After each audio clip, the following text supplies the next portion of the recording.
di dalam musnadnya bahwa ada seorang laki-laki yang bernama Nuaiman.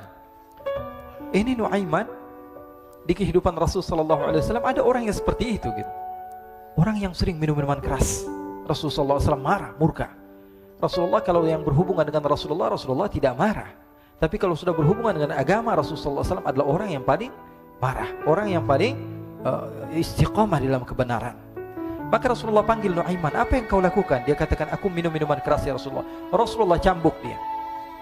Kemudian dia bertobat kepada Allah. Kemudian ketahuan lagi minum. Kemudian dicambuk lagi oleh Rasulullah sallallahu alaihi wasallam sehingga sebagian sahabat memukul dia dengan pukulan yang banyak. Sehingga apa yang berlaku? Sebagian sahabat mengatakan, la'natullahi ala Nuaiman. Semoga Allah melaknat Nuaiman. Dia mempermainkan Rasulullah. Dia bilang sudah mau taubat tapi minum lagi. Dia bilang sudah mau taubat tapi minum lagi. Maka Rasulullah SAW mengatakan, la tal'anuh fa innahu yuhibbullaha wa rasulah. Kata Rasulullah, jangan kamu laknat Nuaiman, karena dia itu cinta sama Allah, cinta sama Rasulnya. Dalam riwayat dia dicintai Allah dan dicintai oleh Rasulnya Muhammad sallallahu alaihi wasallam. Ibn Majah menceritakan bahwa Nuaiman ini pernah suatu waktu diajak oleh Sayyidina Abu Bakar pergi ke negeri Syam. Negeri Syam itu di mana? Seperti yang diceritakan tadi, antara daerah Suria, Lebanon, Yordania, kemudian Palestina. Daerah seperti itu. Umumnya orang Quraisy pada masa itu mereka memiliki rihlah berdagang, membeli dagangan ke Syam, kemudian dijual lagi di kota Makkah. Ketika itu Rasulullah SAW didatangi Abu Bakar. Sayyidina Abu Bakar mengatakan kepada Rasulullah, ya Rasulullah, saya mau izin ya Rasulullah. Mau apa? Saya mau ajak dua sahabat kamu ini ikut berdagang ya Rasulullah. Siapa kata Rasul? Nuaiman. Kata Rasulullah, Nuaiman kamu mau ajak? Mau ngapain? Biar seru-seruan aja ya Rasulullah. Kata Rasulullah, ya sudah, saya izinkan kamu bawa Nuaiman. Ketika itu Sayyidina Abu Bakar membawa Nuaiman sama satu sahabat namanya Suwaibid ibn Harmalah. Siapa namanya? Suwaibid ibn Harmalah. Ini sahabat Rasulullah SAW yang memiliki sifat yang berbeda-beda. Kalau Nuaiman ini aneh. Pernah Rasulullah SAW dibawain makanan banyak, dikasih Rasulullah, dikasih sahabat semua. Semuanya sudah makan, tiba-tiba si Nuaiman ini, sahabat Nabi Nuaiman mengatakan kepada Rasulullah, ya Rasulullah, ini yang penjualnya, tolong kau yang bayar ya Rasulullah. Makanan udah habis. Makanan udah habis, Rasulullah SAW bingung, saya yang bayar. Akhirnya Rasulullah katakan kepada sahabat, ayo keluarkan uang, kita patungan, kita bayar. Rasulullah aja dimainin, apalagi kita orang. Sallu ala Nabi Muhammad. Nuaiman diajak Sayyidina Abu Bakar. Kata Rasulullah SAW, benar kamu mau ajak Nuaiman? Iya ya Rasulullah. Diajaklah. Diceritakan dalam riwayat Ibn Majah, diceritakan juga di dalam Siyar A'lam An-Nubala, diceritakan juga di dalam Musnadnya Imam Ahmad bin Hanbal, dalam riwayat Imam Ahmad bin Hanbal. Maka diceritakan Nuaiman diajak oleh Sayyidina Abu Bakar. Sesampainya di negeri Syam, semua dibagi tugas. Fulan bin Fulan kerjaannya ini, Fulan bin Fulan kerjaannya ini, semua memiliki kerjaan. Nuaiman tanya, wahai Abu Bakar, kerjaannya saya apa wahai Abu Bakar? Kata Sayyidina Abu Bakar, kamu mau ngapain terserah kamu wahai Nuaiman. Yang penting kamu ikut saya kan. Kemudian satu di antara mereka namanya Suwaibid ibn Harmalah. Ditanya oleh Sayyidina Abu Bakar, wahai Suwaibid, kamu mau kerjaan apa? Kata Suwaibid, terserah kamu wahai Abu Bakar. Kata Sayyidina Abu Bakar, kamu menjaga makanan, karena saya tahu kamu ini adalah orang yang senantiasa menjaga amanah. Suwaibid ini kalau disuruh maju dia maju, disuruh mundur dia mundur, disuruh ke kanan dia ke kanan, disuruh ke kiri dia ke kiri. Orang yang ikut aja. Kalau Nuaiman beda, disuruh maju dia ke belakang, kasih sen kanan ke kiri belok. Nuaiman itu orang yang berbeda. Maka Suwaibid mendapatkan tugas, semua mendapatkan tugas kecuali Nuaiman. Sehingga ikhwani, apa yang berlaku, apa yang terjadi? Sayyidina Abu Bakar pergi sibuk dengan kesibukannya, sehingga datanglah waktu siang. Nuaiman sudah lapar. Nuaiman cari makanan. Dia nggak punya uang, diajak Sayyidina Abu Bakar tapi tidak diberikan uang. Sehingga dia cari-cari makanan. Dia tahu Suwaibid yang jaga makanan. Dikatakan, wahai Suwaibid, saya mau makan, berikan kepada saya satu roti saja. Yang terpenting apa? Saya makan sekarang, saya sudah lapar. Kata Suwaibid, ya Allah Nuaiman, kita tunggu Abu Bakar saja sehingga dia datang, karena ini amanat. Amanat dari Abu Bakar, saya tidak boleh berikan kepada siapapun kecuali atas izin Abu Bakar. Kata Nuaiman, kasih saya makanan, kalau tidak saya bikin masalah sama kamu. Merah wajahnya Suwaibid, karena dia tahu, jangankan saya, Rasulullah aja dimainin. Bingung, apa Apa yang harus saya lakukan? Akhirnya Nuaiman bilang, gampangannya aja, kata Nuaiman, kamu kasih saya makanan, atau kalau tidak saya bikin masalah sama kamu. Bingung Suhaib pikir panjang. Setelah itu dia katakan, ya sudah Nuaiman, saya tetap mau jaga amanah Abu Bakar, karena saya takut ini adalah perintahnya Allah, perintahnya Rasulullah SAW, dan perintah daripada Abu Bakar, sahabatnya Nabi.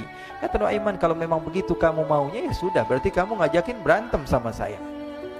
Nuaiman pergi ke pasar. Dia cari-cari tempat penjualan hamba sahaya.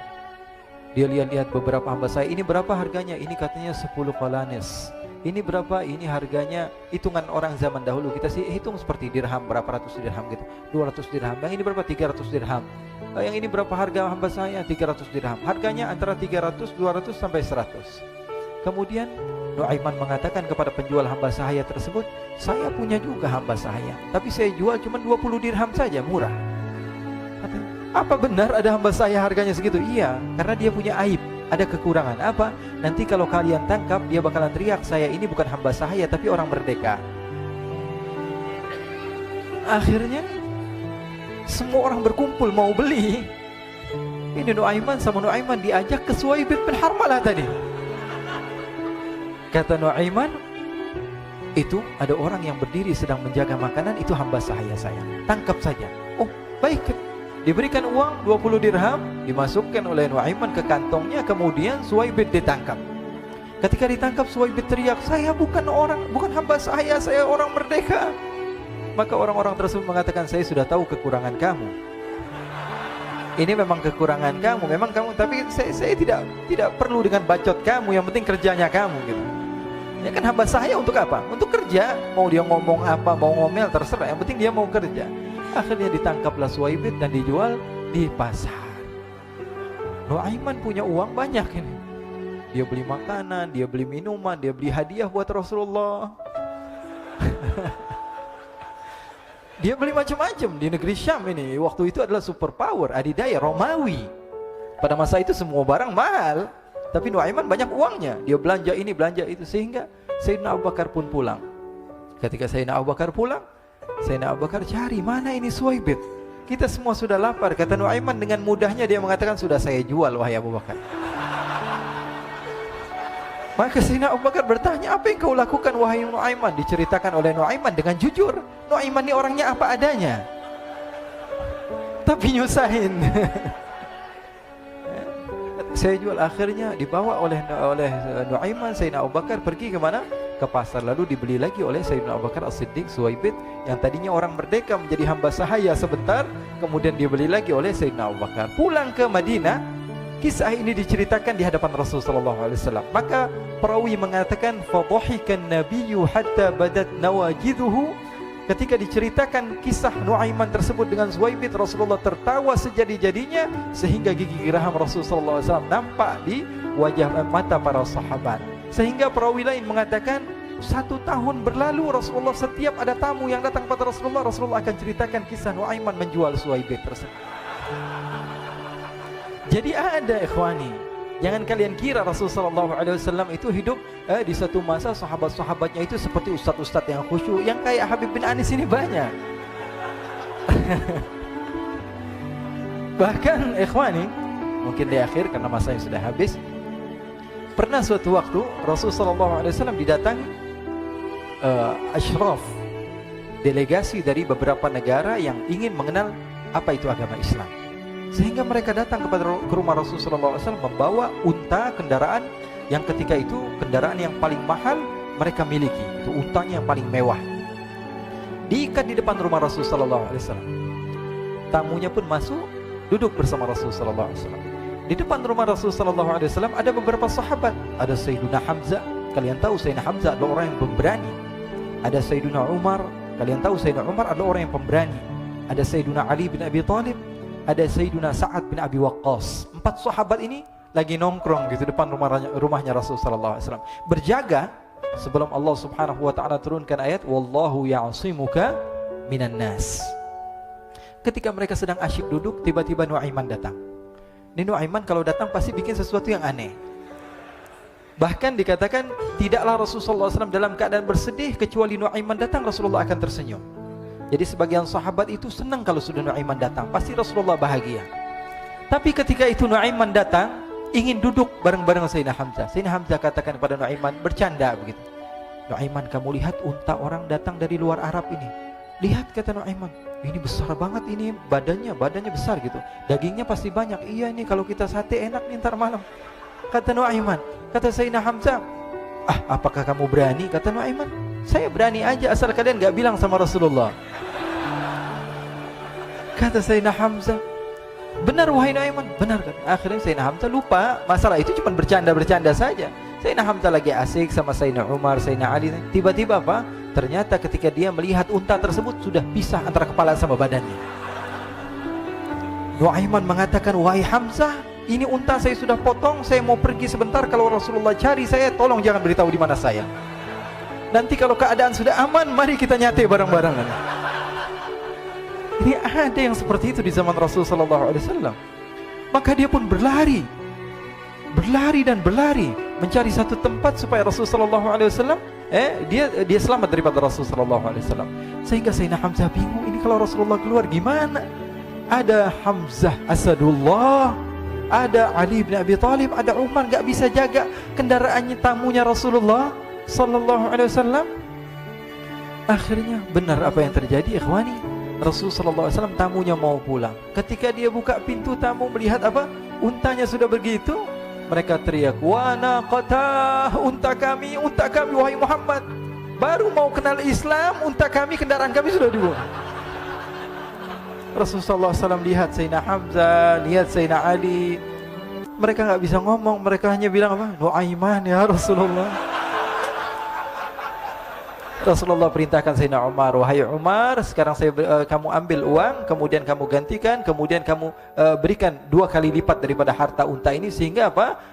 Agama Islam tidak didengar dengan sesuatu yang tidak baik di luar sana. Akhirnya diberikan harta, diberikan unta yang baru dan diberikan harta yang lebih untuk orang tersebut, sehingga orang tersebut tidak menjelek-jelekan agama Islam. Kata Rasulullah SAW, dan sekarang waktunya kita balas dendam sama Nuaiman. Nuaiman ternyata berlari tempat yang jauh sampai hampir keluar dari kota Madinah. Dia dapatkan seorang sahabat Nabi yang hadir juga dalam peperangan Badar, namanya Al-Miqdad bin Al-Aswad. Siapa namanya? Al-Miqdad bin Al-Aswad ketika itu sedang menggali sumur. Ketika sedang menggali sumur, Nuaiman datang. Nuaiman katakan kepada Miqdad, wahai Miqdad, wahai sahabat Rasul, kamu orang yang hadir dalam peperangan Badar, kamu adalah orang yang hebat. Dipuji-puji sama Nuaiman. Ada maunya ini. Akhirnya dia bilang, wahai Miqdad, tolong saya. Kenapa wahai Nuaiman, kamu ini kekasihnya Rasulullah, orang yang disayang sama Rasulullah. Kenapa? Saya ini sedang dikejar-kejar orang jahat. Tolong selamatkan saya. Saya pengen masuk ke dalam sumur, boleh atau tidak? Kata Miqdad, siapa yang mengejar kamu? Pokoknya saya dikejar sama orang-orang. Kamu mau atau tidak selamatkan saya? Ya sudah, selagi kamu itu adalah sahabat Nabi, silahkan kamu masuk. Masuk akhirnya Nuaiman ke dalam sumur tersebut. Lalu Nuaiman mengatakan, wahai Miqdad, dia keluar lagi. Nanti kalau ada yang cari saya, tolong jangan beritahu saya di dalam sumur ya. Kata Miqdad, baiklah.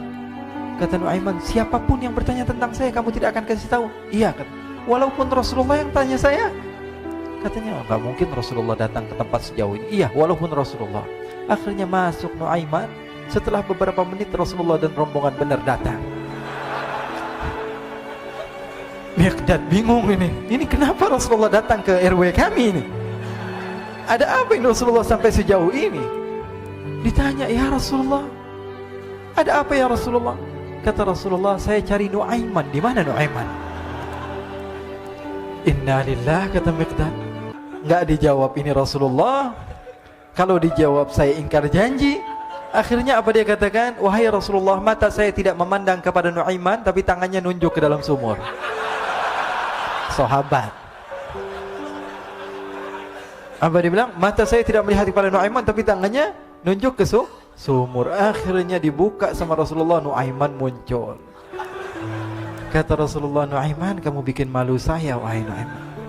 Ya Rasulullah, yang bersalah bukan saya, tapi orang yang mencari saya bersama kamu ya Rasulullah. Akhirnya Rasulullah nengok siapa, ternyata Nuaiman sudah lari kabur. Sallu ala Nabi Muhammad. Kisah-kisah seperti ini sebenarnya banyak sekali ya. Ini menunjukkan kepada kita bahwa kehidupan Rasulullah itu begitu indah. Rasulullah SAW, kalau kamu mau menjadi orang yang baik, contoh Rasulullah. Mau menjadi bapak yang baik, contoh Rasulullah. Mau menjadi pemimpin peperangan yang baik, Rasulullah. Mau menjadi murid yang terbaik, contoh Rasulullah. Bagaimana akhlak Rasulullah. Mau menjadi suami yang baik, contoh Rasulullah. Dalam segala hal, apapun itu Rasulullah SAW